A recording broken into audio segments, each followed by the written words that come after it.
Well, okay, by the time I caught up with you, you was on the club in Atlanta in Buckhead, man. I was like, damn. And I was, and to me, I was like, how does a comic own a comedy club? Now, Steve Harvey did one, I get that, but he was kind of big. Yes, you weren't as big as Steve Harvey at the time you owned the club. And I'm like, so what, how many trips you taking down to Mexico and back, No, it wasn't that. What happened was the Comedy Act Theater, right?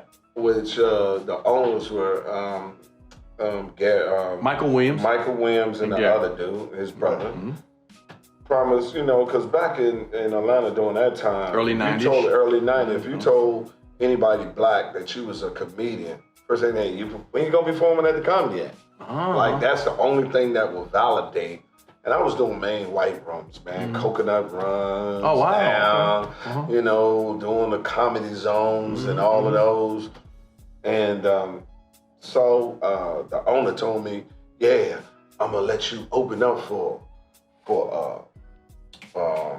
Paul, what is his name? Paul Mooney? Paul Mooney. Mm-hmm. So I'm gonna let you open up for Paul Mooney. I told all the women I was fucking with, now you wanna see a comedian? I'm gonna be at the Comedy Act, come on. Hell yeah. So I came up there and told him what time, came up on Thursday to the club and said, hey man, what time you need me here Friday? So I don't be late for Paul. He said, I ain't tell you can open for Paul. What? I said, that's a damn lie. I didn't. Paul don't have nobody open for him, and we only put people up there because Paul do too. And I said, man, you dead. I said, I told all my friends. Oh, wow. I ain't tell you that you was going to open up. And to this day, it's my good friend because he stood up for me. Sherman Golden. Shout out to Sherman. Sherman Golden. He said, yeah, you did. You did tell him that. I said, you did. So he banned both of us from the club. Him for standing up for me. And for me, trying, stand for yourself. I cussed his ass out. Okay. So I called my mother and I was like, man, I'm supposed to be going to this club and everything. And this motherfucker didn't even do it like he said. And my mother gave me that DC love she always. She said, what did I tell you? You can't get mad at somebody for not doing something for you that you can't do for yourself or you won't do for yourself. So if he's not gonna allow you to perform at his club, you need to get your own club. Mom, what the fuck you talking about? You need money to open up a club. Sure. She said, those are your options. What the hell else you want me to do? So from that day on, I went and found investors, and Gary Abdo was doing little spots or white clubs. He was a comedian too. And he booked me, he was the MC and I was the closer. I said, man, instead of you doing these old spots, we need to get a club. So I took him to the Comedy Act Theater. I said, look at this club, man. Got 400 people in here, 3 waitresses. They use the same comedians for the whole month. They just said, and it's in a bad fucking neighborhood. Tell you, man, we can make a killing. So I went to go try to look for the money, went through all the athletes. They gave you that bullshit like you said. Yeah, nigga, I got you. It's a good ass motherfucker, I do. Call my people, have my people call your people, call them people. Motherfuckers don't answer the phone. One dude, I forgot what athlete, I told his people just was honest with, man, he tell people he gonna do shit every time. Damn. He ain't gonna know, don't call back here, it's a waste of time. Gary found a plastic surgeon that would invest in us, but he said he needed to show that we knew what we was doing. So we went and got Chris DePetta, who owned the Punchline, and we brought him in for his expertise of having a club, and we did a couple of spot dates and flipped the first $20,000 they had and showed we made a profit on it.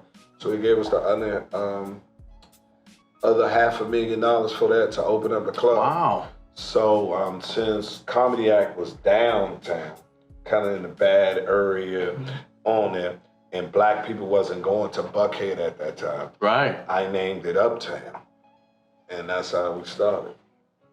Wow. Okay. Yeah, because that was probably that just surprised me that you had that club. That club was popping off the rip. You know what I'm saying? Oh, yeah. I'm gonna tell you something I appreciated that you did for me. And I know Gary. We know Gary now. Gary's a cool guy with me.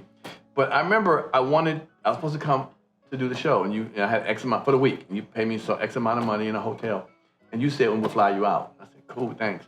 And I talked to Gary. Gary's like, we ain't flying you out. We don't want to fly you out. I said, no, Earthquake said it. Quake said that you can fly me out. He said, we ain't said that. I said, talk to Quake. Hold on 1 second. I wait on the phone for about 5 minutes because you was in the office. All right.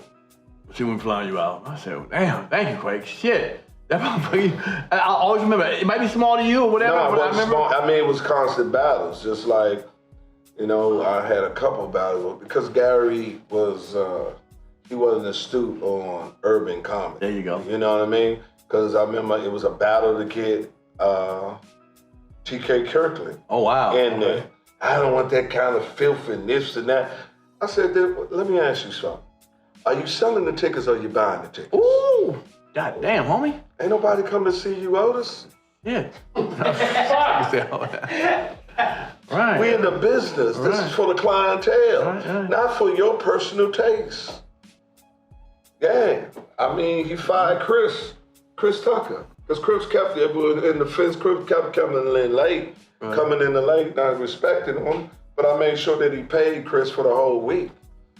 Right. You know what I'm saying? Even if you're gonna fire him, you're still gonna pay him for the whole time over. But we worked that good. It was right. Which is interesting. He was strictly business, and I think you understood human beings better.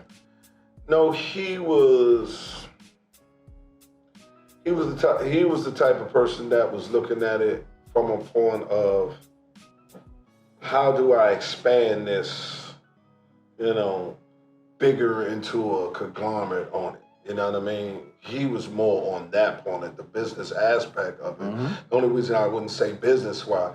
Because to be business, you must know the product that you're selling. Mm. Yeah. See what I'm saying?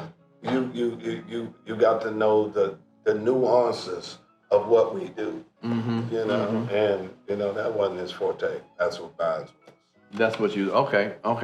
And I felt like it was a place where you would come, which is your club, you know, you would constantly work because you'd work on the weekends at the comedy club. If you weren't working that weekend, you just host the damn club. But you did the dirty shit that Steve Harvey did. You damn near outshunned the comedians that was working on the show. Nigga, you tore it up before they got on. You had no breather. Nigga, the feature couldn't follow you. Why you was like that, man? Well, you gotta understand, when I first opened up my comedy club, the Comedy Act Theater told all black comedians if they was to work my club, they can't work the Comedy Act. Damn. Really? So none of them would come work my club. So I had to do all the time. Makes perfect So sense. that was a blessing in disguise. So when you have to do all the time and you have repeat customers, you can't keep on, it done just made you sharper. Okay. And so a lot of people think I'm drunk. When I lay on the back of the stage and just lay on it, it's just, that's how I started, because I just lay on the back of that motherfucker and rock for 2 hours. There you go. And then bring another comic on. And it wasn't until Steve Harvey came and said, fuck him, I do your club. And yes, well, nobody wouldn't do it. So I called Steve. Steve said, fuck them, I come. And he came in and showed me, sold that motherfucker out. He did a 6, 8, 10, 12 Ooh. on Friday, Saturday, and Sunday. Right. We cut him a check, and this is 93. About $57,000. Damn. I said, I didn't even know this kind of money was in this motherfucker. Hell yeah. God damn it, I'm gonna work on mine. I'll tell you, you know, the $1,500 was it, because we never had no comedian we paid more than $2,000, $3,000. Never seen nobody walk out with $57,000. So that's when I looked at his deal and seen 90% of the door, this and that, and the whole nine. I say, okay, that's how it's done. That's how it's done. So once he sold out all of those shows, and people came to see him, but they saw me, and that kicked it off. And then we was popping after that. And then when the Comedy Act actually closed, then we was the only club in it. It was really cool. If you like that clip, hit the subscribe button or the notification bell. In fact, why don't you hit both of them?